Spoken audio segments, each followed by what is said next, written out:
Greetings, travellers, and welcome to our 108th excursion into Innsmouth. A sweltering Innsmouth, as you can see. That's one reason we brought you straight into the foyer of the Gilman Hotel, because despite the slightly dilapidated interior, we do have those nice ceiling fans going, which are pushing the heat back a little bit. The more important reason is we have an esteemed guest visiting today, and we'll be going upstairs to talk to him in a moment. I'm one of your guides, Rob Point. And I'm the other one, Tim Mendes.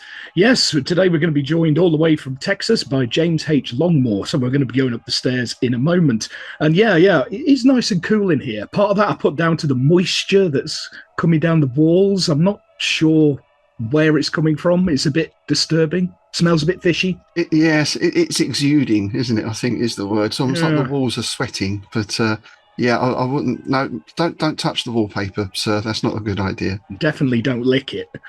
Definitely. The windows, yes, but not the wallpaper.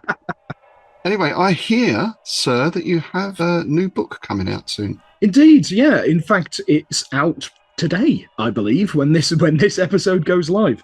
It's a full-length novel being put out by Erie River Publishing, and it is the first in a proposed trilogy. Now, don't ask me to describe what it is, because I still don't know how to actually what to list this as. What is it? The book is called Shadow of Chaos, Zone 51, Book 1. And I think this little bit on the back of the book is probably the best way of summing it up. Zone 51, Shadow of Chaos is a post-apocalyptic cosmic horror action medley of epic proportions. Basically, what I thought was, what if things like Escape from New York and Mad Max were set in Britain, so everything's a bit crap?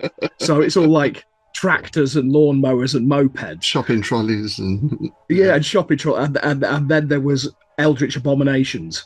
Nice. So, Nice. It's a hard one to classify, but I had tremendous fun writing it, put it like that. Excellent. Available from all good booksellers. Indeed. Now, the other big news we have is of a great event that's happening over in the States. Our friend Niels Hedgelin, who's our Auburn correspondent for our Strange Shadows podcast, has organised the Smith Circle, a Clark Ashton Smith conference. This is going to be held in Smith's hometown of Auburn, January the 10th, 2026. In fact, even better than being held in his hometown, it's actually being held in the Auburn Carnegie Library. That was the library that Smith used himself. And I think he actually used it in at least one of his stories as a setting. I think The Devotee of Evil, he used it there. Yeah. So there's going to be 4 or 5 panels. S.T. Joshi has been confirmed as one of the guests, and I think they're also planning an exhibit of Smith's art and books, and there'll be some vendors and other things going on as well. So if you are over in that area, then do keep an eye out on that. Sounds like it's going to be an excellent event, well worth going to, and of course we'll link out to that in the show notes. Yes, indeed. It would be nice to get over to that, but I'm not sure whether finances will allow it, No. Yes, would be nice, wouldn't it? Would be. But we do have an event in the UK, don't we? Somewhat closer to home. Indeed, yes. We have the Innsmouth Literary Festival, which is our 3rd year. And again, it's held in Bedford on Saturday, the 27th of September at the King's House Conference Centre. Again, we're going to have panels and guests and traders and all the usual fun and tentacular frolics. And then in the evening, we'll be going over to the Gordon Arms for Innsmouth After Dark, where we're going to be treated to film screenings by Deadbolt Media and a performance by Edwardian Tales and a very special solo acoustic set by Paul Rowland, who has been saying that he's been dusting off tracks that he's not played in 2 decades, especially for our event. So that's going to be cracking. There is full day tickets available through the website. And there is also evening-only tickets available for Innsmouth After Dark on Eventbrite. Great, and we'll get both of those links up again in the notes below. And just before we finish, one other event I want to mention is Continuum 25. This is 3 days of gaming, the 25th to the 28th of July, and this is being held at Cranfield University. You may remember I recently went to Chaosium Con, which was held at the same venue. That's 3 days of gaming, RPGs, board games. There's seminars and workshops and other things going on. I'm going to be there on the Saturday selling my wares along with ILF tickets and various other bits and pieces. So if you are attending, please do hop over and say hello. Okay, I think that's all of our news. Shall we tread the steps upwards to room 428 and meet today's guest?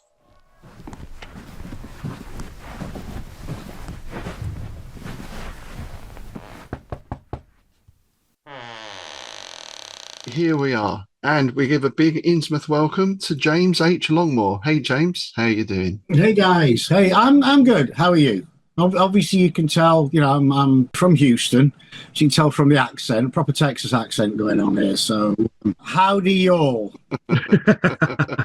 You've been practicing that, haven't you? I have. Yeah. I have been practicing a lot, and that's as Texas as I get, unfortunately. I mean, I've been here 15 years now, this month, funnily enough, all the way from sunny Yorkshire. But no, I'm not going to lose the Yorkshire accent. Quite right. Is this your first time in Innsmouth, though?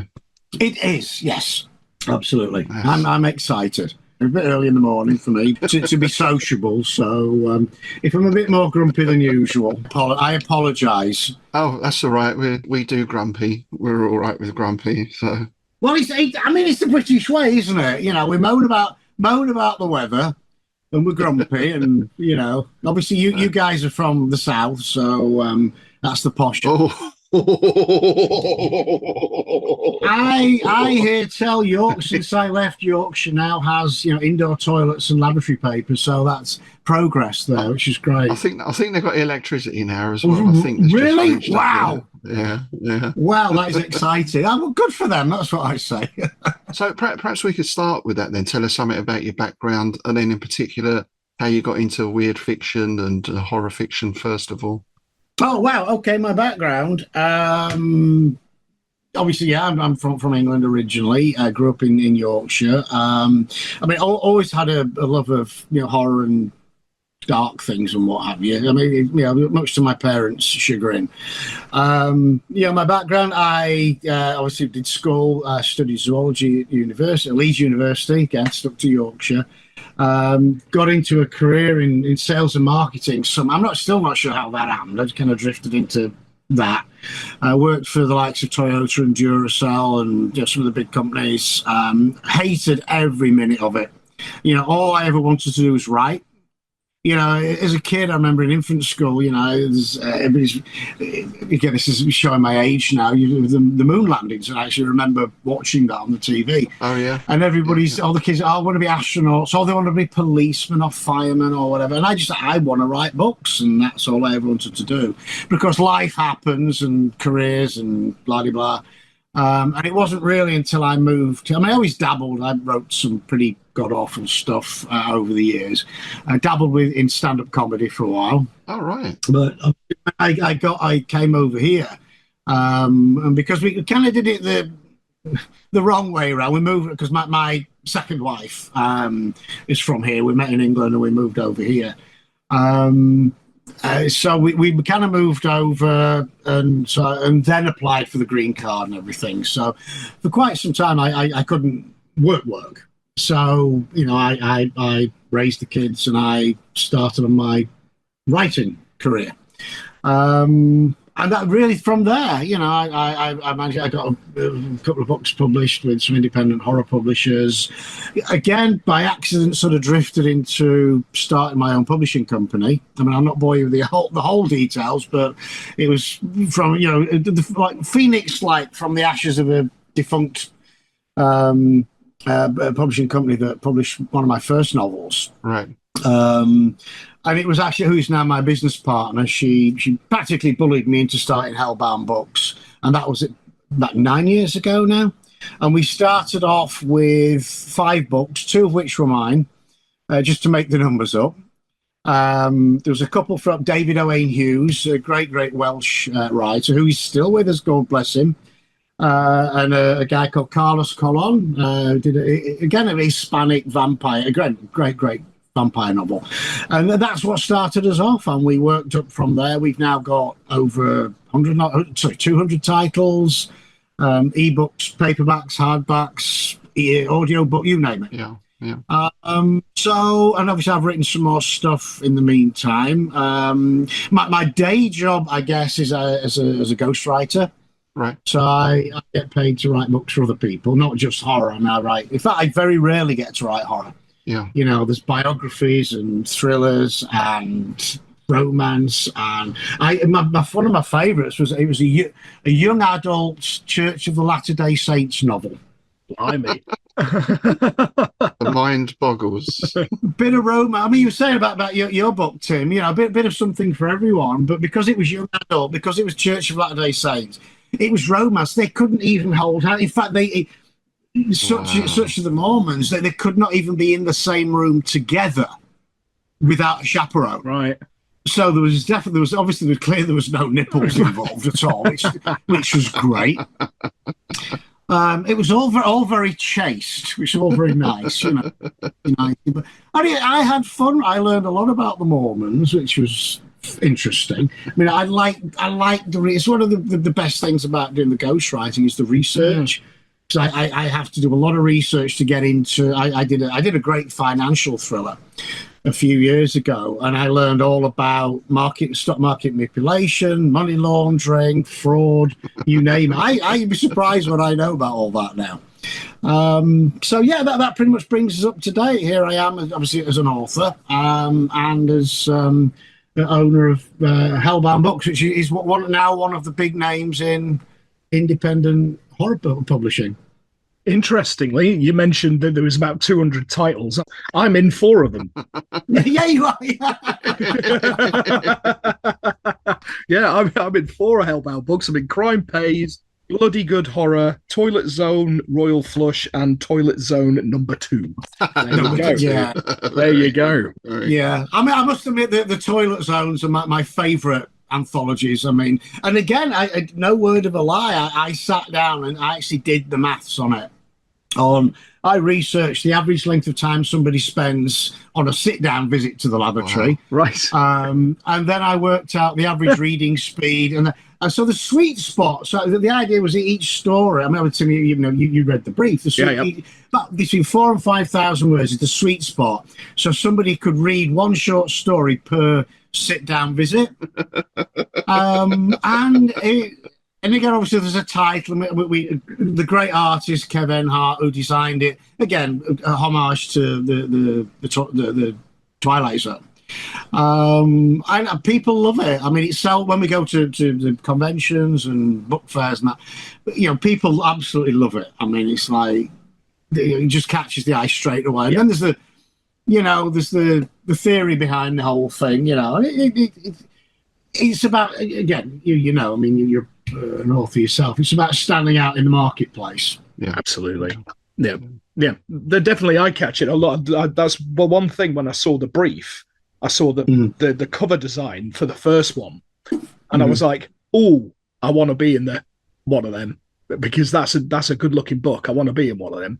So there you go. And again, thank you for your contributions. Oh, that's great. Well, hopefully you'll be contributing to more of our anthologies. That is. It's always nice to get return authors. So do you find that, although I suppose there's still an element of people going into bookshops and buying books, though probably not so much from independents, because I don't know what it's like in the States, but here to get into Waterstones or something like that, it's virtually impossible for it's a nightmare. The niche genre. I can imagine, yeah. But does your cover artwork and presentation is still important, right? Because I guess people are still responding to that, even if they're buying online. I still see that. Well, absolutely. I mean, they say that the two things that sell a book are, first of all, the cover, ironically. Despite what they say about don't judge a book by its cover, it's exactly what people do. And obviously the blurb. So the blurb on the back has to be. But again, that there's more of an art to it these days, because when obviously the cover, you have to bear in mind when you're having the cover designed. Bless you. It has to stand out this size. Yes. People scrolling on the phone. It's got to stand out in that size. Yeah. And the blurb, not only does it have to appeal to the reader, it also you have to have the keywords in it. Algorithms. Yep. Yeah, because so that the algorithm of the bots pick those up. So again, there's a bit more of an art to it these days, but it is the same. Yeah, I mean, I don't know what the statistics are, but most people buy their books on. I think Amazon is 80% of the book market, certainly over here. Yeah. Likewise, trying to get books into retail, certainly Barnes and Noble's the big one over here, is virtually. Again, we've had authors do reverse shoplifting. They've gone into Barnes and Noble and left their books on the shelf, put it in the horror section, which is great, and take the picture. I'm in Barnes and Noble, hey! And they just leave it there, which is fantastic, We do guerrilla marketing. Yeah. We've done similar. Yeah, because this is the third ILF now. So when we've done the other two, we go around all the local bookshops, gaming shops, whatever. Can we put some leaflets out? If they say no to bookshops, which Waterstones did, then we go to the horror section, find all the Lovecraft books, and just insert leaflets into each one. Yeah, you go. But that's brilliant. Yep, leaflets, bookmarks. Yeah. No, that is brilliant. I say guerrilla marketing. I mean, it's. I mean, we have had some of our titles have managed to worm their way. In fact, we turned up in Walmart. Funnily enough, somebody took pictures of a couple of our books in Walmart. But again, that's just very much luck of the. Obviously, all our books are on Ingram Spark, which is where retailers buy their books from. Yeah. And I think it's just somebody sat through somebody in book purchasing in Walmart as just looking, seeing what's out there. No, that looks good. You know what I mean? Yeah. So again, it's that's luck of the draw. But yeah, I mean, we sell on Amazon, a couple of other platforms. We do the cons and that. We did Smoky Mountain Terracon at the end of May up in Tennessee, and we did LA HorrorCon last year. And people, they will buy the books. They love to buy books, especially I go with Hellbound books. Obviously, but they want my book because they want me to say. To be fair, in the grand scheme of things, I'm a nobody, really, and I'm not kidding myself. But just to meet the author, they get a kick out of that, and they talk about the book, and you sign it, and they just get so excited, and it's great. But again, for things like that, the cover's got to look good, and people walk by and they're just like, oh, wow, it's, and you just got to catch their eye, really. Although Smoky Mountain actually got to meet Eli Roth. No, nice. I actually managed to get one of my books in his hands. I actually got a picture of him with Tenebrian in his hand, bless him. So excellent. And I actually also met the young lad who played the banjo in Deliverance. He had a little. Nice. What? Ding, ding, ding, ding, ding, ding. Yeah, him. I mean, obviously he's a bit older now, but but he was great. Lovely guy. And there's all these. There's a lot of people from Twilight who they were a background werewolf or something, but people queue. There's massive queues just to get a signed picture for $10 or whatever. And I went to an event just this last Saturday locally in Rushton called Shed of Hell, because it was in an old railway shed. Shed of Hell. Love it. Absolutely, I love it. Yeah. It was quite expensive to get in. I won't say how much. And they had a few traders there, and then the rest of it was people like Caroline Munro from the Hammer films. Oh, yes. There was someone who was one of the Cenobites in Hellraiser, the female Cenobite. Oh, nice. Oh, was it Barbie Wilde? Well, Barbie Wilde does a lot of stuff. Barbie Wilde was, yeah. She's great. She's a damn good author as well. I've got one of her. Is she? Short story collections. Yeah, she writes really well. I didn't realise she wrote as well. No, right. Yeah, well, we approached her back in our early days to if she contribute or write a forward, and she just ignored us. I might try again. Actually, I'm hoping if I come across her, and I probably will at one of these things, and I'll just go and ask her why she ignored me. Yeah, well, what's the worst that can happen? That's what my wife often says to me when I'm in an R-ing about something. What's the worst that can happen? I'm thinking, possible arrest and, well, maybe restraining order, restraining orders, and I don't need that. From Yorkshire, you used to all that stuff. Well, absolutely. I collect this. Do they still do ASBOs over there? Oh, yeah. ASBO's still a thing. Ankle tags and all that kind of stuff. ASBOs. I always wanted to get an ASBO, but I never managed it. that was a mark of honour in the East End if you got an Asbo. Absolutely. And, Same yeah, in Manchester. Yeah, I've got an Asbo. it's like that's it. I mean, yeah. Well, it's like what you haven't got an Asbo. Like, what's wrong with you? But it was interesting to see at that event that people were there, and there was a couple of authors there as well, and people want to interact with people, which I thought was refreshing, because nowadays everything is digital and streaming and removed, but people still want that physical experience, I think. Well, absolutely, yeah. Yeah, you're actually seeing a lot, like down here, we're seeing a lot of like craft fairs and craft markets and peculiar markets and gothic markets and all this, and it's all a bespoke handmade stuff. We've seen a bit of a pushback against that kind of digital thing. It's like with bands, resurgence of vinyl. Vinyl's come back, isn't it? Yeah, in a big way. Oh, great. Yeah, because people want the physical thing again. Which, because it's not the same, is it? Right? When you buy a record, you've got the sleeve, you've got the linear notes, you put it on, you've got the whole experience, right? Yeah. Or you go on Spotify and press play, and then you get an advert halfway through it. You know? Yeah, absolutely. And they pay the artist 0.01 cent per play. Exactly. All that shit. Yes, absolutely. Yeah. No, I mean, you're right. I mean, it's nice. There's actually there's a great vinyl store opposite my daughter's school, and she keeps saying she wants to go in and get some records as well. Slight problem, and we don't actually have a record player, but we have one now. But just a little, so we can actually play vinyl. And I still have some of my old. My first ex-wife kept most of my vinyl, bless her, but I managed to get a few out. But you say it was a big event. Just going to the record store, HMV or wherever, and just looking. Absolutely. It's like a trip to the bookstore. We should trip to the library and just going looking and seeing what was there. And now it's all very focused. I want a Taylor Swift song. Go and I get a Taylor Swift. That's it. Not looking in the section. Oh, there's this person, that, and all the. And a lot of that's taken away, which is why kids these days have no attention span. And again, as a father, my daughter's 16. My son's all grown up now, but she has no attention span. And the little bit of attention I do get from her, she's not listening. We'll have a conversation, and then I'll mention something. Well, you never told. Yeah, I told you literally 10 minutes ago. And because and halfway through the conversation, suddenly she's like, yeah, on the phone. Yeah. So I am talking to you. Well, I'm listening. No, but I know she's not, because it's just not. But sadly, this is probably the end of the human race as we know it. Wow. I think we can get into AI and Nyarlathotep and all that sort of stuff. Yes, indeed. It's a recurring theme. But I just want to go back to something you mentioned earlier, because you mentioned libraries there. Mm-hmm.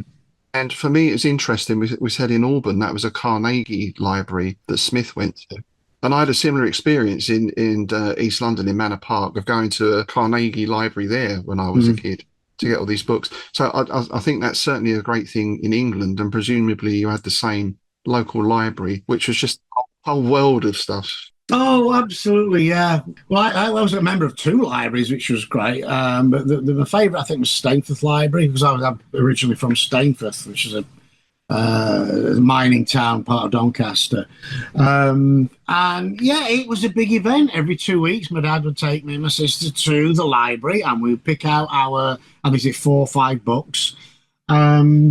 But it was just being there, and I would browse just even the reference section. I used to have all the animal books and stuff like that, and then I'd just see what was there, and I would just pick up, I got to know what I like, but then I would just pick up something that was near there or in that section, and I picked up a hell of a lot of stuff.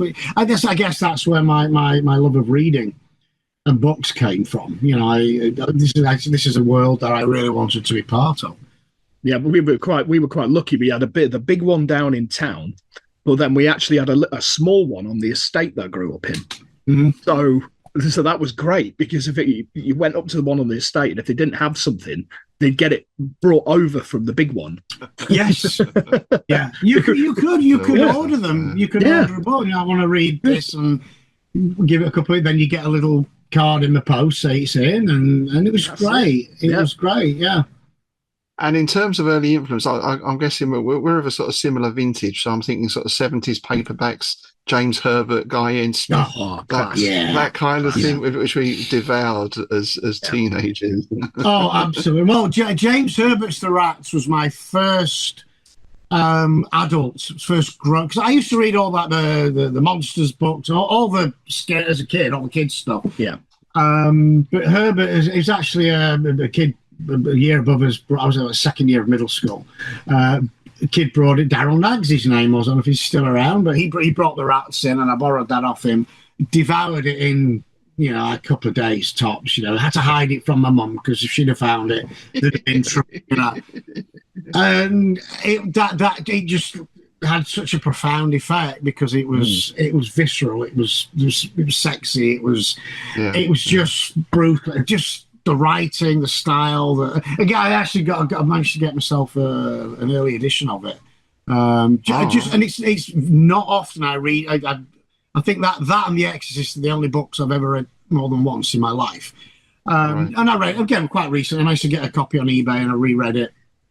And it's a fast read. It's simple. It's quick. It's blood and guts, sex, blood and guts. And it was just that. And it absolutely blew me away. And then, from there, obviously, I devoured Herbert and got into Stephen King, Clive Barker in the sort of early 80s. Guy N. Smith, again, came on the back of Herbert. And funnily enough, I think we were one of the last people to publish Guy N. Smith before he died. Oh, really? And we did an anthology called Made in Britain. He contributed to that, and it's a great story.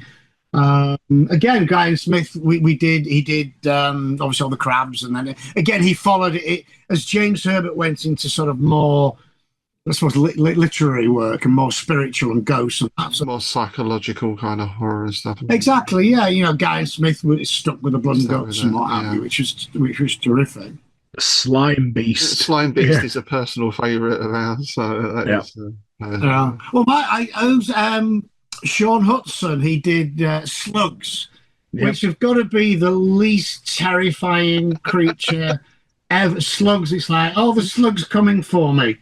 It's still coming. Did you ever see the movie? No, I did not see the movie. I did no. Oh, the movie's amazing. There's a bit with one of the slugs in a garden, and you get the hand coming down to it. The slug, it opens up and it's got teeth. He goes, I watched that scene. I wore out the VHS tape because I was just laughing. I fell off the sofa. I was giggling so much. I was just like, this is class. I don't think I ever saw that. But the books were great, and it was just blood and guts and mayhem and I loved all. Again, in my writing now, in fact, my homage, I guess, to all of those, to Herbert especially, is Pede, which is about giant centipedes. Yeah, I was going to mention Pede. That stood out to me. As a zoologist, I've studied and I've handled a lot of the animal kingdom, as you can imagine, and the only one that really gives me the creeps are centipedes. Right. Especially the big ones, they've got far too many legs for a start, and they're just something. I love snakes, and but they're not. They're just something. And again, because I'd always wanted to write a creature book, and trying to find a creature that had not been done was impossible. They even did Killer Bunny Rabbits at one point. Oh yeah. A great film. Not really. Although I have to say, Them with the giant ants, I love that. Watching that as a kid. Classic. If they ever remade that and did it properly, I would watch the shit out of that. Deadly Mantis was another one. I've actually got the DVD. Deadly Mantis. That was one of my favourites. Yeah. Mantis I love those things. Again, you find them on the trees here. They're great. They're great little guys, But the centipedes, again, it's just one of those meeting of ideas. I really want to do a creature book, and then something about centipede. Again, I think there was a movie many years ago about centipede, which was terrible. So it kind of I'll do a and obviously a lot of it was from memory because I'd actually studied them at university. But and these things not only they look creepy and then they get to like a foot long. These are big. They are just death on a stick. I mean, they're just horrible. They exude venom from their feet. Oh. Yep. So even walking on you, they're poisoning you, and obviously they're venomous at both ends, and the feet, and they give you a nasty bite as well. They will. I mean, they've never actually. I think there's only one recorded death, which was I think, a 3-year-old Peruvian girl many years ago who got bit in the head. So there's never been, and yet there's a show over here. I don't know, maybe it made it over there, but about two guys who really had more money than sense testing the pain. Testing the pain, yeah. Centipedes came out, I think, if not the top, like the second to the top. Right. And they will. The bite is because they will inject this venom into you and all the rest of it. So I took a few liberties, and I mostly stuck to this is the site. They were a bit bigger. Again, radiation, the old favourite. But I was writing. I thought, well, it's just good. No, I'm enjoying. But what I need is a really big one. Like in the rats where he had like the king rat is like the huge thing. The king, they were all mutated and all the rest nice. Of it. Yeah, so I had this big one in it, which was great. So I think I actually dedicated it to the memory of James Herbert. So nice, that's cool. If you like creature books, it's the one for you. That sounds right up my street. To be fair, I love a good creepy crawly book. So I'm gonna have to have a read of that. Yeah. Yeah, it will creep you. One of my beta readers, he said he read so much, and then he went and got his can of Raid. He sat with the Raid with it, like brilliant. But the funny, so just one little funny aside. We when we moved here, we very first moved here. My son joined the Boy Scouts, and we went to one of these a meeting, and they had one of these mini beast guys who brought all these little creatures for the kids to look at and everything.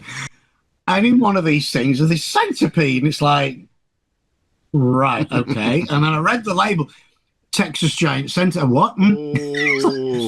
Excuse me. And I said, what? It's, oh, yeah, you find them here. And how's it you can have an infestation of them? And it's like, I was very nearly on the plane back home. It's like, nobody told me about it. That's not a word you ever want to hear, is it? Infestation. That's never good. Infestation. I mean, the Texas ones are like this. Yeah, but that's big enough. It is, even the little orange ones in England used to scare me. I just didn't even like them. Well, I was in a village hall we used the other day, and it was flying ants. Oh, yeah.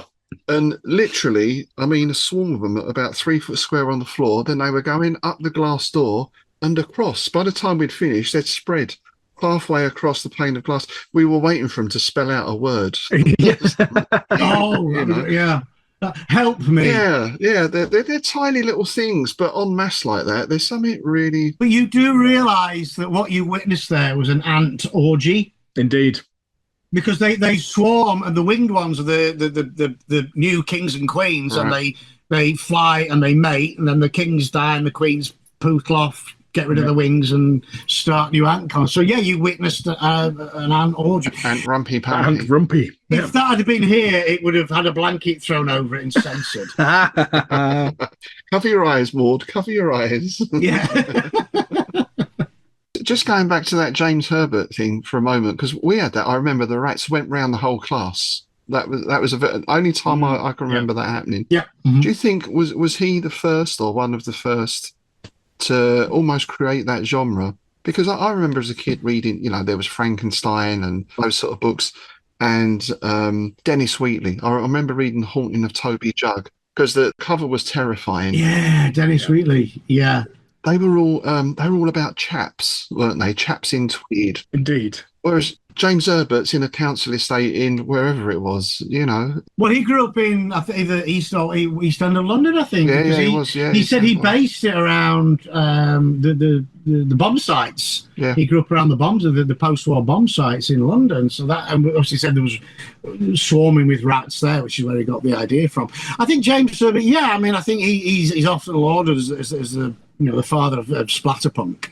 But yeah, before that, before that, I would read, like I say, I read Dracula, I read Frank, the Gothic stuff. Dennis Wheatley. I mean, funnily enough, we again, as a homage to Dennis Wheatley, because my favourite was his satanic ones. And again, I would read the books, I would watch the the Hammer versions on late night Saturday night with Christopher Lee. Yeah. And we actually we have we've got one anthology out called "The Devil Rides Your Daughter." Yes, I remember. I remember you doing that. And then. And that went really well. We now have "The Devil Rides Your Daughter" again, which is all satanic based stuff. Again, it's a bit of a homage to Dennis Wheatley. But again, yeah, it was all very, even for what it was all very nice, all very British. But Herbert just completely turned that on its head, and it was even puppies getting killed, and he didn't care, which was great. And his rat stuff was great. I remember the fog and the dark were just literally scene after scene of brutality, you know. Which obviously we as youngsters we absolutely loved that. But yeah, I think he was. I remember in England he actually outsold Steve King. Oh, really?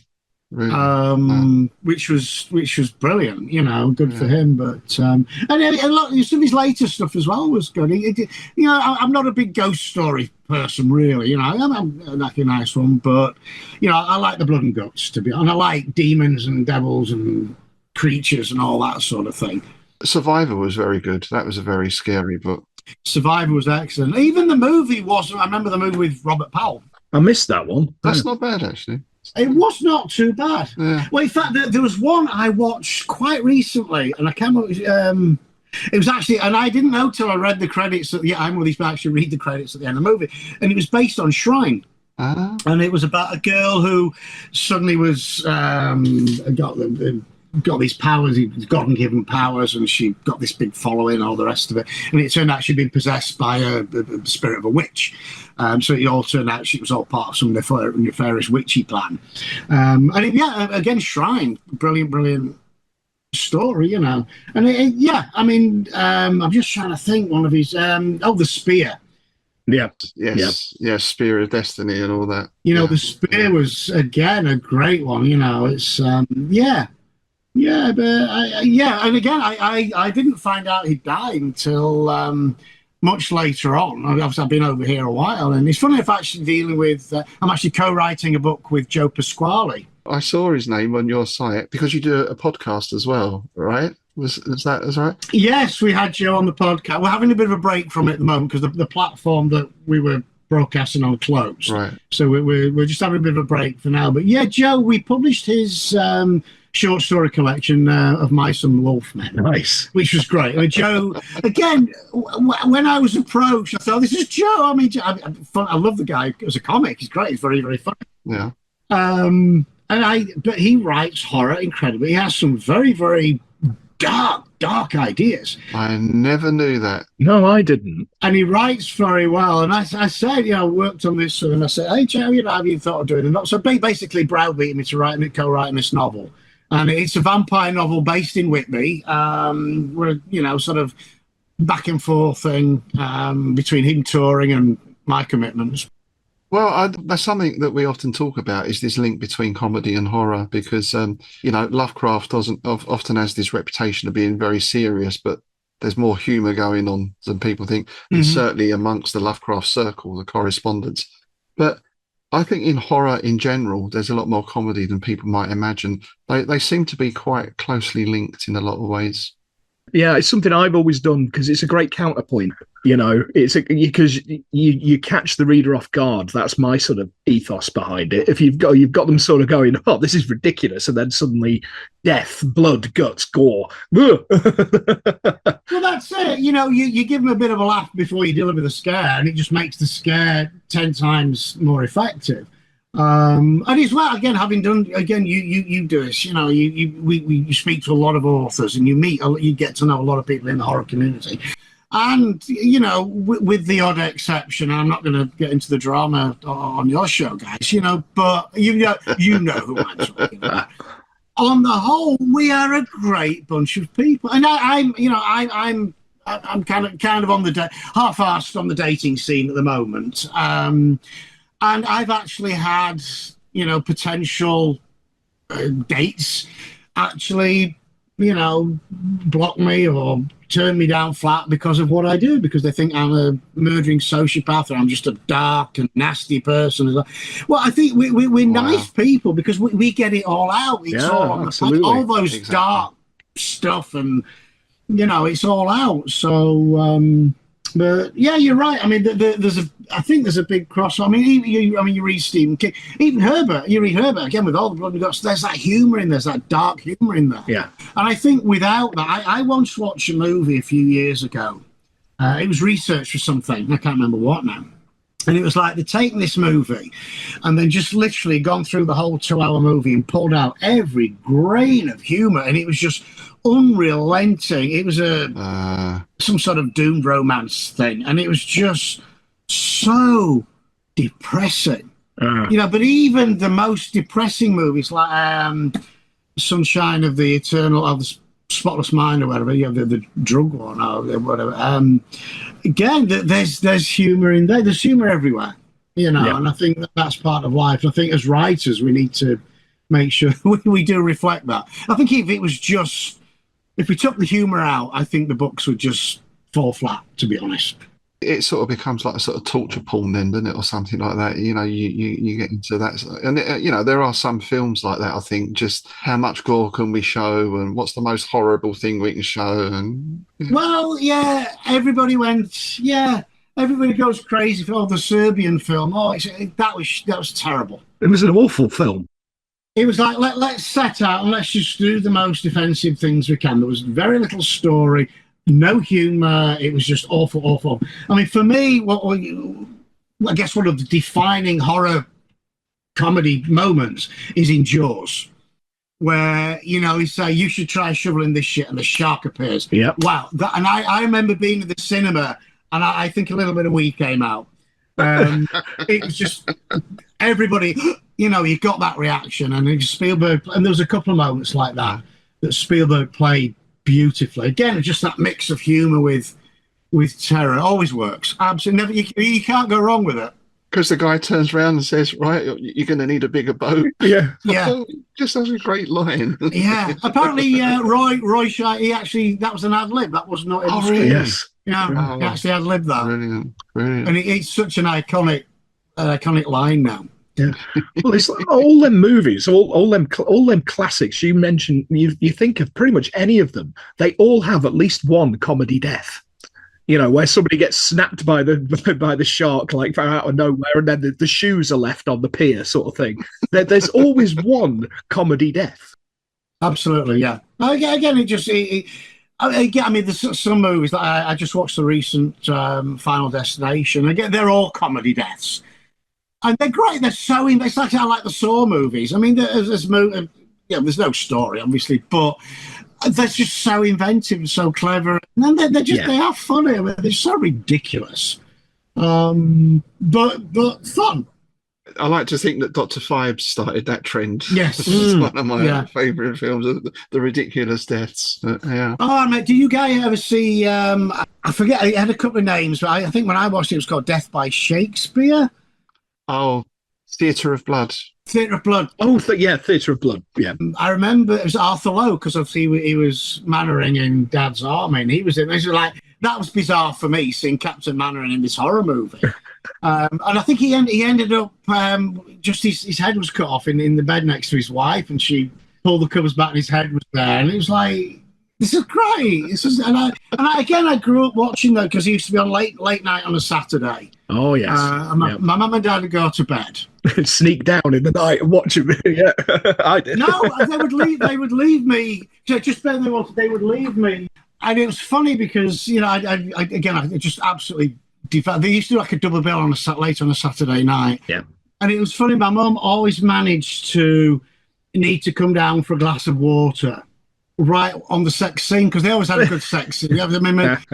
Ingrid Pitt got her boobies out. Yeah, because you think Ingrid Pitt, and Ingrid Pitt's in it, right? There's going to be some boobies here, And I remember there was one I came on the movie, and there was a full-on orgy scene going on, and my mum came down and said, "What are you? What? It is a horror film, Mum. Honestly, I'm not sat watching porn here, But yeah, I had that. The Curse of the Crimson Altar. I had that. My granddad came down just to, because that's basically most of that is an orgy, isn't it? Pretty much, yeah. Yeah. And then he came down and he lingered in the doorway longer than. So it was Grandma's lucky night that night. Yeah, exactly. Speaking of films and adaptations, I understand you've made some short films as well. They're up on YouTube, I think. Yeah, I mean, they're on my. I think some of them are. Some of the more watchable ones are on my website. Yeah, I dabbled in the short film, the independent film thing here in Houston, and yeah, it was fun. It was a great way to sort of flex my writing muscles, meet some great networking, met some great people on the scene. But again, like a lot of things, it's very cliquey. It got very toxic. Right. And I found in the time it took me to, obviously writing a short film was, obviously that was the fun part. And then filming it, and then editing. In the time it took me to do that, I could have written, umpteen short stories or a novel or whatever. It was just very time consuming. Obviously, no money. I won. I think the last one I did, which again it was a comedy. It was again, look at it. It's called a Zombie, a Day in the Death. Oh yeah. I watched that. I saw that one. Yeah. About a little a sort of a zombie family, and it was it was done in the vein of like the old day British PSA films, Mr. Chumley Warner and all that kind of Mr. stuff. Chumley Warner, and again a lot of influence from Harry Enfield, obviously, but and it was fun. It was fun. We had a great time filming it. Did the voiceover for it and edit it and all that. I actually won Best Director at the Houston Horror Film Fest for that one. Oh, cool. But it was funny because when I wrote Tenebrium, which is actually based from my experiences in the Houston indie film community, and a lot of people say there's none of the characters are likable. Great book, again, brilliant horror book. None of the characters are likable, and I said, well, if you spent the time I spent in the Houston horror film community, then you'd get it, because there's no likable people. And again, people on the whole are not always likable, I have to say. That's not unusual, is it? Because a series like The Sopranos, which I loved, my wife hated because she said, but they're all arseholes. Well, yeah, but they're compelling arseholes. So you don't have to have good person, bad person necessarily. No, you don't. I mean, again, back to comedy, one of my favourite comedy shows is It's Always Sunny in Philadelphia. And there's not they're the most deplorable people, all of them. Horrible people, but it's such a great show, and I don't like. I'm not a big fan of American comedy, and hopefully this is not going to go out in America. American comedy is just not. Again, maybe because I'm a Brit, I don't find it funny because it's like there's a joke coming. There's a joke on its way. It's almost here. They do the joke. That was the joke. Let's repeat it. We had a joke earlier. This is what it was, and it's like. Whereas in England, we do it's that off the wall. It's like you. Yes.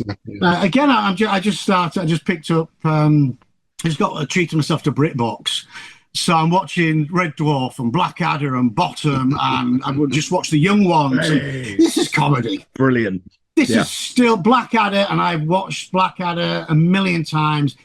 It is one of my favourite lines in Blackadder Goes Forth is little Baldrick there saying, "My mother would be pleased as Punch," and he just very deadpan. If only she was as good looking as Punch, and it's just like gets me every time. Absolutely love that. Although I can't let it slide without saying Houston, because I know he played there quite a lot. Bill Hicks for stand-up. Again, Bill Hicks. But then he was quite exceptional in American comedy, I think. Yeah, it was very dry, which is quite unusual for American comedy, isn't it? Yeah. Yes, very sardonic, very couldn't care less. I'm interested in the YouTube stuff, the filming stuff. Were they things you actually wrote to be filmed rather than stories you'd already written? No, they were actually filmed. I don't know if it's a thing over there, but the thing of it, they do what they call I'll give it a 48-hour film race, where they give you a topic. You pick it up on the Friday, and then you have the weekend to write, shoot, edit, and deliver a short film. It's usually about 5 to 7 minutes. I did a couple that were outside of that. I think the last two I did, just to do them, just to write. There were ideas I had, but yeah, they're written specifically to be filmed. Yeah.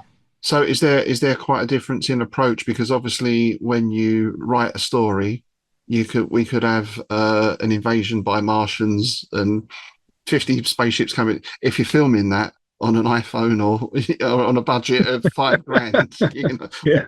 You got a flying saucer on a bit of fishing line. We can have a dustbin lid on. Yeah, which, you know, to be honest, does sometimes work. Like Plan 9 from Outer Space. Oh, classic. Yeah. Yeah, that is a classic. I actually watched that again recently. It's just so much fun. No, I mean, you have to write with literally having no budget in mind. You know, yeah, you say we can't have a cast of thousands. We can't do a period piece. We can't do that. So, yeah, you're right with that in mind. One of the big differences is the style of writing. You know, when you write a short story or a novel, you have to write everything in. You have to build that picture in the reader's mind. When you're writing to film, you don't. You can just put Martians invade from space. That's it. Martians invade. That's it. Yeah. And then when you're filming it, you do all that. You don't have to write, you know that they are wearing a green jumper and blah, blah, blah. Unless it's significant, I guess. You just put that in the notes. But again, it's learning. It's a great way to hone dialogue skills, I have to say. Yeah. Because you have to portray things without it being obvious exposition. With film, you have that extra medium. You have vision. Whereas in a book, you don't. You have to create that. So it is. And it's funny enough that Tenebrian that I mentioned I actually wrote that initially as a screenplay. Yeah. And it was almost picked up, which is the story of the film community. It was almost picked up by a small production company over there in England, funnily enough. And just picked up the post by something cheaper, but and then I thought I'll convert it to a novel, and I thought that'll be easy.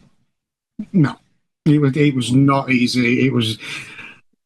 I just thought, 5-minute job, you know, but because then you had to build all the scenes, you know, had to then create the visuals on the page. It took a while, but we got there, which was good. Yeah, I think the point with dialogue as well, because something that I think personally for me, you always struggle with is he said, she said, he said, you know, it can get very dry. So then you said he snapped, she cried. Yeah. Do you get that emotion in? Which obviously in a screenplay, you prompt the actor to, well, when you say that, say it like this, you know. The emotion is very obvious. Well, that can be down to the director. I mean, you can put in, you know, as you write the, you can put in brackets, you're pissed off or scared or, you know, laughing or what. I mean, you can do that. But again, a lot of it is down to the director's interpretation, and that's their job. Yeah, pretty much. And again, I mean, the dialogue tags, and yeah, I see this a lot. People think, I guess because we were taught it in school. You have to, he said, she, and I just said, he said, she said, and it's like, and, you know, I try to guide people away from, when I'm writing, you know, sometimes you just slip one in, so if there's a lot of dialogue, just to remind, because, again, I've read some books where I've had to backtrack to say, well, who's saying this? That was him, that was her, that was him, that was, oh, it's her saying this, you know. But you don't have to put the dialogue tag. You could, I mean, again, it's context. You can put the line and then said, you know, Fred patted her knee or Fred walked away. So you know he's on that line. It's Fred that said that. You don't have to do that. But again, that comes with practice, I guess. You know, we're all guilty of it. We've all, in our early years, we've all done it. Well, one thing I spotted, because I'm on all these groups, because we are, right? We go on all these writing groups and things like that. You just do it. And there was some guy pontificating, and he was doing like rules of writing. So instantly I was like, "Oh, get out of it." Yeah.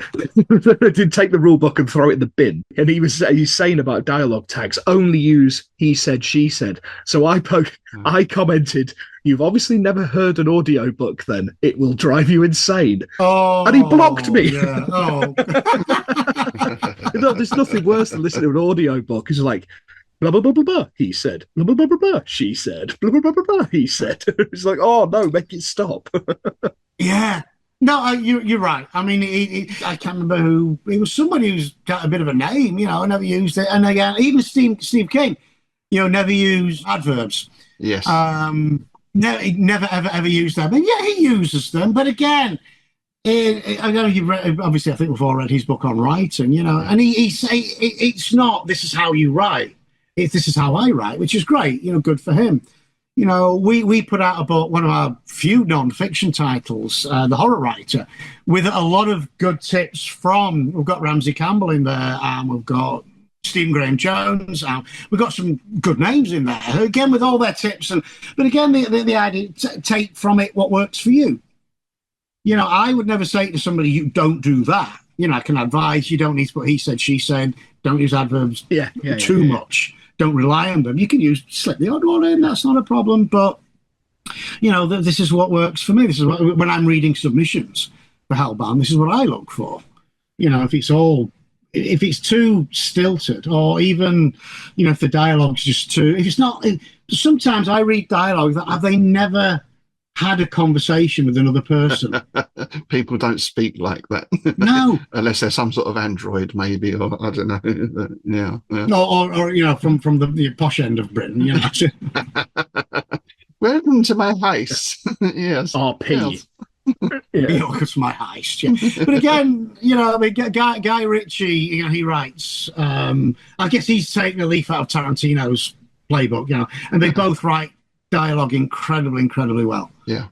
I'll Snatch and Lock, Stock. Yeah. He got the East End thing there just right, because again there was that humour. If you don't want to be counting the fingers you haven't got. Yeah.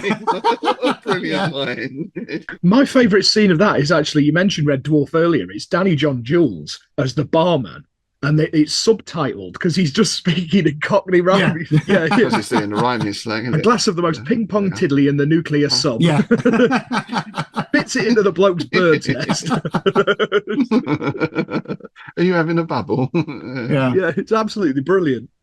But didn't Stephen King, I don't know if it was in that book or not, didn't he say something about if you have an idea, you should never write it down?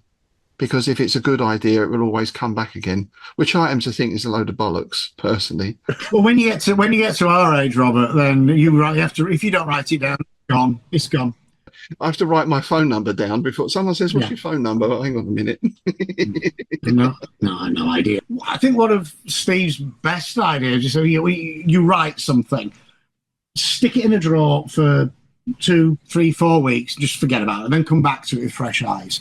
And that is a great tip. I love that, because it works, because you get to a point with fatigue with these things, and then you read it with fresh eyes and think, right, then you can rewrite it, if you need to. I think every writer's had the thing of, something is proofed. It can be proofed however many times. As soon as you get the print copy back, page 3. Yeah. Which is exactly why we have editors. I rely, we have some great editors, and everything goes through. We even we go through editors, and then we have a proofreader who is actually an ex-lawyer over here, and he is nice, pedantic to the nth degree, which is great. There's very little gets past him, which is great, But again, there's always, even reading, I just finished reading The Institute, because I was actually on my trip to Tennessee. I spent a lot of time sat at the airport. I spent more time sat at the airport in a connecting flight than I did actually in the air. And I read that, and again there was a couple of little bits. And again, I guess for the expert, I picked them out. But I mean, it happens. We are human. But funnily enough, I just had that with the proof copy here that I wrote. I was like, oh, for Christ's sake. I think people are forgiving of that. It's like, if you're a musician, everyone hits a bum note every now and again. No one really. Well, it's like movies. There are people who make whole things out of picking out the continuity errors, or these pedant. Somebody saw a wristwatch on one of the orcs in Lord of the Rings. That sort of thing. Which is, and if anything zoological. So that's your one, is it? I am terrible. I once turned a film off because they were on about some hokum medical stuff. He was on about, we extracted the DNA from the red blood cells. No, he didn't. No, and I switched it off. That spoiled the entire movie for me. I'm not watching this drivel. And yeah, I mean, Michael Crichton. I mean, nobody writes pseudoscience better than Michael Crichton, and he made an art of it. And some of it was absolute hokum, but it was believable hokum, and he made it. Yeah, you believed that. Yeah, I remember in Jurassic Park. I mean, in the book, there's pages and pages of just DNA coding. Yeah, and it's like, well, who's going to sit and read all of that? It's 4 letters, for God's sake, But it sort of added to the people. This could really happen. This, mosquito, your DNA, a mosquito. Ooh, yeah, this could happen. It's like your science fiction stuff, isn't it? You can go into the inner workings of a warp engine, or you can just say warp factor 6, boom. Yeah, absolutely. We're Andromeda or something. But some people like all that technical aspect, don't they? I guess. Well, yeah, I mean, they say like with Star Trek, even with Star Wars, Star Trek, they travel to another galaxy and then they come back and everything's the same. When in real life, it would have advanced like 2 million years, everybody would be dead, What again? So just mentioned Red Dwarf. One of my favourite bits with Red Dwarf, I forget which season it was, and they actually found from an alien ship got a time machine, and they're there and they're trying to activate the time machine. And then they came and said, well, we really enjoyed our time in medieval deep space. Because obviously they didn't go anywhere. They just went back in time. It was just there. And I love that. And that was brilliant. It was the final episode of season 6. Was it? There you go. Yeah, there you go. And it wasn't until they then found a thing that would then take them as well as go back in time, that then they could actually do time travel. Which is brilliant, and that was one thing with time travel movies. It is, in fact, I watched one quite recently where they went back in time, but they'd moved. Was in the original, the Time Machine, the original movie. Oh, the Time Machine. Who was that? Rod Serling? No, it wasn't Rod somebody or other. Rod. Oh, I can't remember his name, but yeah. Yeah, Rod Serling was the Twilight Zone guy. But anyway, and again, he stayed in the same place, which is exactly what would happen. Yeah, I like that. Everything moved around him, but he was there, so that worked. But this other one, it's like, well, how did they move? No, don't do unless the Earth itself moved, the tectonic plates moved. Well, there is that as well. If the Earth is thinking about it, I don't know. Yeah, but to be fair, they only went forward like 50 years, so I can't imagine the tectonic plates have shifted quite that much in 50 years, but hey, 0.5 millimeter maybe. Yeah, exactly. Yeah, that's it. 0.5 millimeter to the left. Wow, that's just great. Have you ever been tempted to do time travel? Have you tried time travel? It's funny enough. I haven't time traveled personally, but I did write a book based on time travel. It's my novella Buds was based on, the basic premise. Well, the premise is the guy invents a time machine, and he builds it in a fleshlight. Why not? Because why not? It just happened to be the right size. So he created this in this fleshlight, and he again, it was all exciting, and he time traveled like a few seconds into the future. That was it, a few seconds. But it turned out. Again, I've been a while since I wrote it. It turned out he was also dwelling in a few seconds in the future. This almost like a parallel universe. So it's that was kind of the difference. And each time he did it, the time difference between the two worlds or the two times got smaller and smaller and smaller until right at the very end, this other world sort of blended in with the real world. And there's a lot of there's a lot of bizarre sex in it, if you like bizarre sex. It was written as a bizarro novella, so there's a lot of bizarro stuff going on and that sort of thing. Gotcha. And of course, they find the alternative people. They reproduce asexually, like the Hydra or amoeba. They bud, hence the name. They bud off, right. And so they will have like this half another person growing out of them until they grow completely and then they separate. So they get these. So you've got a guy and he's got like a woman growing out of there. Maybe there's another guy and a woman growing out of his back. So they bring some of these back. So what they do, what any normal person would do, and they open a brothel with these people. And they are like the star attraction in this brothel. And so all these people paying top dollar for this bizarre. And I think it's a nice insight into the human psyche. It's like, we found this amazing thing. How can we exploit it sexually? You know, so there you go. Yeah. Well, it's the internet, isn't it? It was developed, for certain things, and as we all know, 80% of it is used for porn. I mean, it's. I mean, you look at innovations over the years. Yeah, ever since the cavemen learned how to draw boobies on the cave walls. Yeah, yeah. Sex and pornography they drove the art movement. Paintings and that. They drove the photography movement. Some of the we've invented a camera. Yeah, great. Take pictures. Right, let's take pictures of naked women. Yeah. Cinema. Video, everything. Yeah, okay, you can make movies about gang or whatever, and trains going. But what we can do is film people doing it. Yeah. And then obviously the whole video phenomenon, that VHS of the home video, that was driven by pornography. The internet, as you say, if it hadn't been for porn, the internet we wouldn't be here now. It would be still between a few universities swapping notes on girls, Yeah, exactly. Yeah. Even AI. Oh God, yeah. AI. So what can we do with AI? We'll tell you what we'll do. Let's create women like robots. Virtual girlfriends. Yeah. Yeah.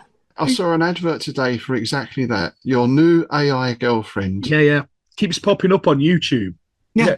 The comments there were some really funny comments underneath, because again, the good thing with this is it always brings out some jokers, right? Who make some really funny comments. Yeah.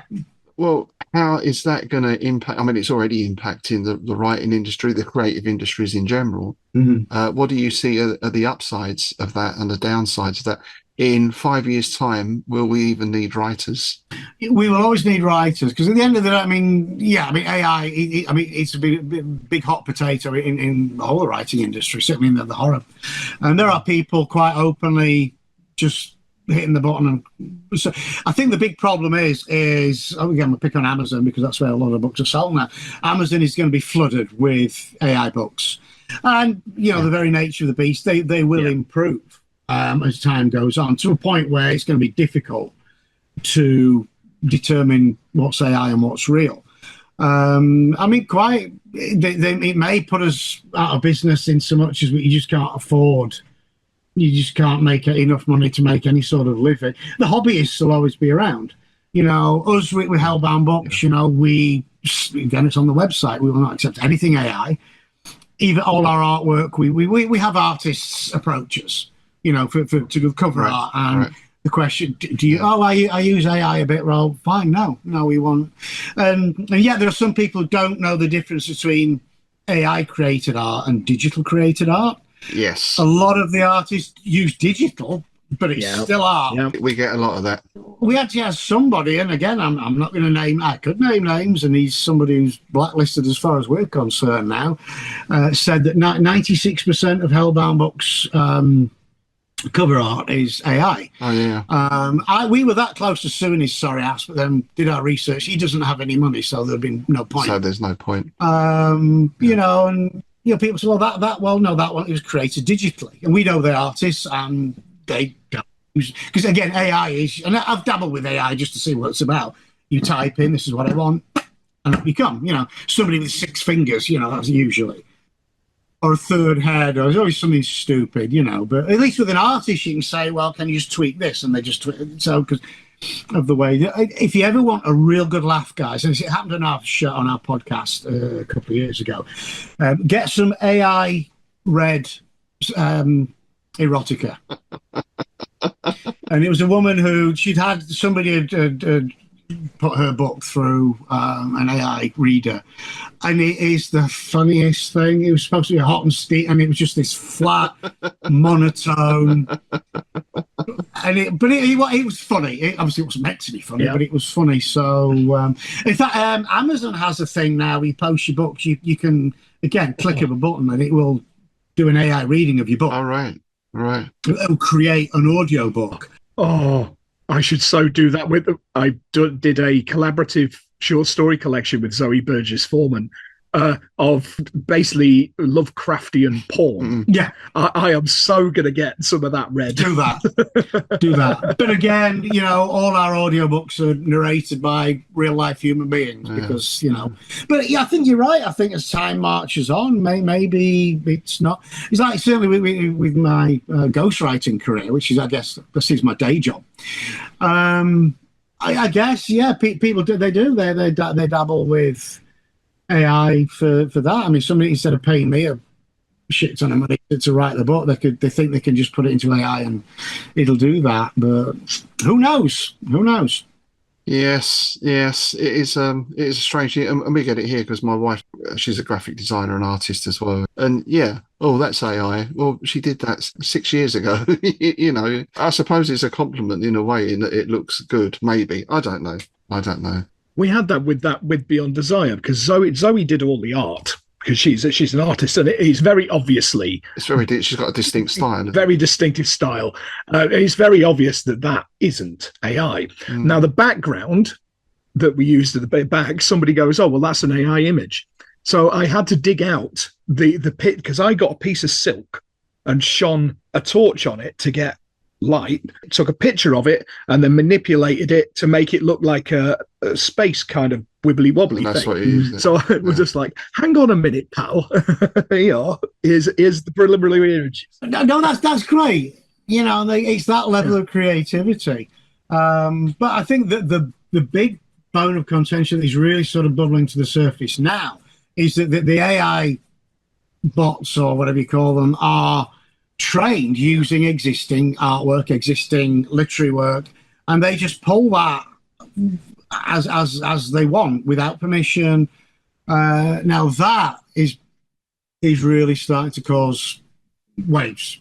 People don't. I don't like to. I mean, I'm sure my work's been trawled from somewhere. Yeah. It feels like you have no control over it, right? Stuff's out there, and no, well, you don't. No, mine has. Yeah. Because somebody found a thing where you could put your name in and see if any of it's been uploaded into the AI thing, and I did that, and there was like 2 or 3 of my novellas had been lifted into it. Wow, yeah. And I have heard as well, because people now create a band from the 1960s and make an AI album. Because they're fed in, do a Tamla Motown Soul 12 songs, and out it comes. And Spotify are using those now. Yeah. Because now Spotify doesn't even have to pay anyone. Wow. Yeah, they've been doing that a while, actually. There's no musician. Yeah. It's actually started popping up on Bandcamp as well, AI-generated albums. Really? I mean, for fuck's sake, As someone said, I can't remember, it was like, why isn't AI doing all the shit jobs and letting us get on with writing music and painting and writing and all the rest of it? Well, I remember they used to tell us, one day, computers and robots will take over, they'll do all the jobs, and you get all this leisure time and blah, blah, blah. And when you're a kid, you think, wow, that's great. But now as a grown-up, you think, okay, so if that happens, we've got all this leisure time, how are we actually going to pay to do stuff? Yeah. Unless they're going to give you money for nothing. Well, but they should never be allowed to take over art and that, because it's just, I don't know. Hopefully they will always need writers and artists and filmmakers and that sort of thing, because I think a world without that would it takes away the creativity, because with all the best will in the world, AI could never be that creative. Absolutely.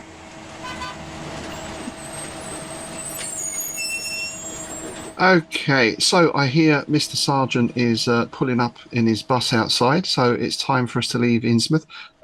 I did hear on the way in, someone asked him if there was air conditioning on the bus, and he said, "Open the fucking window." So, that's Innsmouth technology.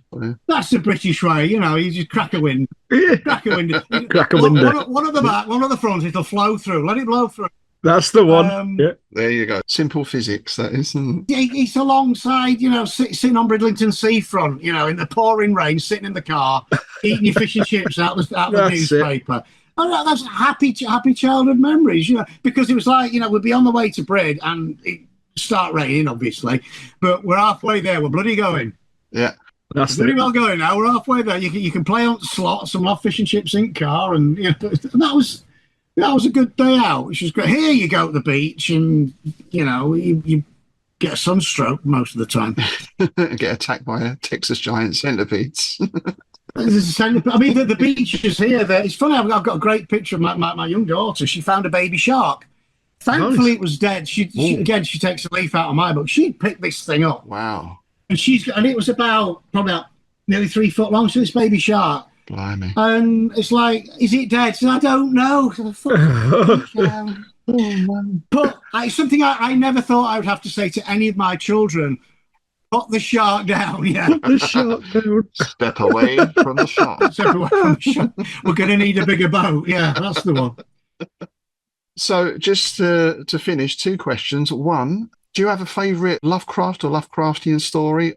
One that always stuck with me, I think it was Lovecraft, was what is it? There's a patch of sort of deadness where nothing will grow in a forest or in a field.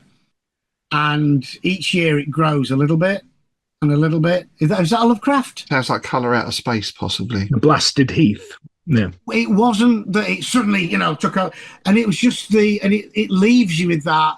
They couldn't do anything about it. It just got a little bit bigger, just that creeping, and that obviously that's still in my head, and I read that as a kid. Nice. It's just that what kind of defines Lovecraft is that creeping malevolence, that sensation of just behind the thin veil of our reality. I guess this is where I think where Buds came from a lot of as well, is just behind this thin veil. There's this other alternative, far nastier world. Again, I mean, Hellraiser, Clive Barker portrayed that beautifully. Yeah. You just crack open that veil and there's all this horror there. So that's what's always really stuck with me about that. And I think the equally terrifying thing in a way, is those people who live in that other space, for them, that is perfectly normal. Yeah. And it's this thing that impinges on our dimension or world or whatever. It's another reality that we just can't cope with, It throws up a lot of interesting things, I think. Yeah, I think I've dabbled with the alternate reality in a few things, which is fascinating. It's just that it could be. I mean, there's not said it could. I mean, as quantum physics and science advances, they're now quite openly. They're not quacks anymore. They're quite openly saying that there's, mathematically speaking, there's a great likelihood of alternate, parallel universes and realities. I still think something happened when they switched that thing on in Switzerland. I'm sticking to that. Yes, yeah. I agree. Yeah. Yeah, they use it to erase atoms. Yeah, right. Sort of shunted us sideways a little bit into some weird world. Final question, James. What are you working on at the moment? What have you got coming up? Any projects you can talk about? And what's the best place for people to find you online? Okay, I mean, for me, for my work, I'm obviously working on the novel, the vampire novel with Joe Pasquale. So that's when I do get time to write for me. Obviously, I have ghostwriting projects going on. Hellbound books. We've got in the next 6 months a whole bunch of new anthologies coming out, new novels coming out. Got a new novel coming out later this month. Called Two-Headed Alligator. Fun about a girl with 2 heads, which is terrific. Again, look out for that. You can find all my stuff is on jameslongmore.com. It's also on hellboundbooks.com. I have my own page on there. All Hellbound Books titles are on hellboundbooks.com as well. We're all over all the social medias, Instagram and Facebook and TikTok and Twitter and a whole bunch. Our PR company deals with all. I don't have time for all that stuff. I'm far too old for such nonsense. I know exactly what you mean. I'd spend more time doing that than actually writing or doing it. Yeah, I'm actually enjoying getting out to more of these book and horror conventions, actually, because that's back to the old meet people, shake hands. Yes, press the flesh. Absolutely. See people. Yeah, exactly. Yeah, give them a book, you sign it, and it's paper, So. Yeah, I love it. I love speaking to actual people. It's novelty these days, isn't it? No. Well, thanks very much for coming in to Innsmouth today, for braving the hot weather in. It's been a pleasure talking to you, sir. And you guys, absolutely. it's time for us to leave. Of course, as a guest, you get to stay overnight in the Gilman Hotel. Now, you might hear some strange noises. Of course. I'd be disappointed if I didn't, to be honest. You might want to push the dresser up against the door, or not. Yeah. We shall see. We make no judgment. All right. Thanks a lot, James. Cheers, man. Yeah, thank you, guys. It's been an absolute pleasure. Right, yeah. So we hope you've enjoyed today's excursion. What have we got lined up next time, sir? We're going to be returning to the Gilman Hotel on our next foray into Innsmouth. We're going to be chatting to Robbie Dorman, who's the author of What Dwells Beneath the Waves and Underneath, and one or two other extremely nice and nasty Lovecraftian novellas. So we're looking forward to having a chat with him. And in the meantime, we'd just like to say a big thank you for all the comments we've had coming in for the last couple of shows. We'll be reviewing the mailbag next time. And of course, thanks to all our patrons and subscribers for supporting us and allowing us to spread our tentacles. If you'd like to join them in supporting the show, please check out our Patreon site. When you sign up, you get access to the bonus content for Innsmouth Book Club and Strange Shadows, quarterly copy of Innsmouth News, and of course, free entry to our events, such as the Innsmouth Literary Festival. Right, that's it for today. I think I'm going to grab an ice cream just before we get on the bus. Pilchard flavour? Pilchard or Welk, I'm not sure. Maybe Pilchard and Welk. I think that's what we'll go for. On that disgusting note, it's goodbye from me, Rob Whiten. And it's goodbye from me, Tim Mendes.